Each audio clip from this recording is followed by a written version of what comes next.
एक तोते की वजह से सीता को श्री राम जी से रहना पड़ा था अलग। वनवास से लौटने के बाद सीता की पवित्रता पर सवाल उठने लगे। श्री राम ने सीता को छोड़ दिया। सीता को अपने पति राम से दूर जंगल में जाकर रहना पड़ा। ये सब एक तोते के श्राप की वजह से हुआ। रामायण की कहानी अनुसार सीता जब छोटी थी तब अपनी सखियों के साथ बाग में खेल रही थी। तभी उनकी नज़र तोते की एक जोड़ी पर पड़ी। दोनों आपस में कुछ बातें कर रहे थे। सीता जाकर उनकी बातें चुपके से सुनने लगी।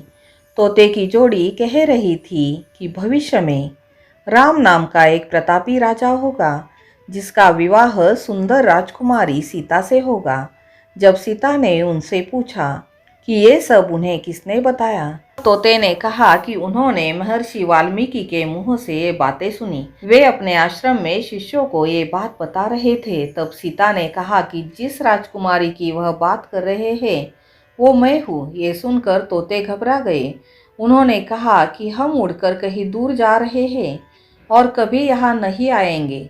सीता ने उन्हें रोक दिया और कहा कि वह उन्हें अपने साथ रखेंगी। इस पर तोते ने कहा कि वे आज़ाद पंछी है और किसी पिंजरे में बंद होकर नहीं रह पाएंगे। सीता ने कहा कि वह और भी बातें सुनना चाहती है, इसलिए उन्हें नहीं जाने देंगी। तोते की जोड़ी ने खूब विनती की, मगर सीता टच से मस न हुई। बाद में सीता ने नर तोते से कहा कि ठीक है, वह उसे छोड़ रही है, मगर मादा तोते को वह अपने पास ही रखेगी। नर तोते ने कहा कि उसकी पत्नी गर्भवती है, ऐसा ना करें, दोनों को साथ रहने दे। सीता ने उनकी एक न सुनी। उन्होंने नर तोते को तो छोड़ दिया, मगर मादा तोते को अपने साथ महल में बंदी बना लिया। नर तोता अपने साथी का वियोग सह नहीं सका।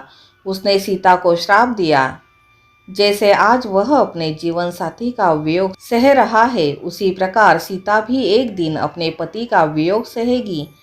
कुछ समय बाद तोते ने अपने प्राण त्याग दिए। सीता को जब इस बात का पता चला तो उन्हें बहुत दुख हुआ, मगर अब बहुत देर हो चुकी थी। कहते हैं कि इसी श्राप के कारण सीता को अपने पति श्री राम से दूर जाकर महर्षि वाल्मीकि के आश्रम में रहना पड़ा। दरअसल श्री राम रावण का वध करके 14 साल का वनवास खत्म कर सीता और लक्ष्मण के साथ अयोध्या लौटे। उसके बाद कुछ लोग सीता की पवित्रता पर सवाल उठाने लगे। एक धोबी ने भरी सभा में सीता की निंदा की।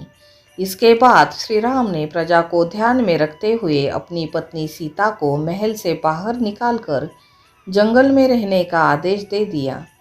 उस समय सीता गर्भवती थी। उन्होंने वाल्मीकि के आश्रम में ही अपने पुत्रों लव और कुश को जन्म दिया। कहते हैं कि जिस धोबी के कहने पर श्री राम को अपनी पत्नी को छोड़ना पड़ा, वो पिछले जन्म में वही तोता था जिसने सीता को श्राप दिया था। कथा अच्छी लगी हो तो लाइक, सब्सक्राइब और शेयर कर दीजिएगा। धन्यवाद।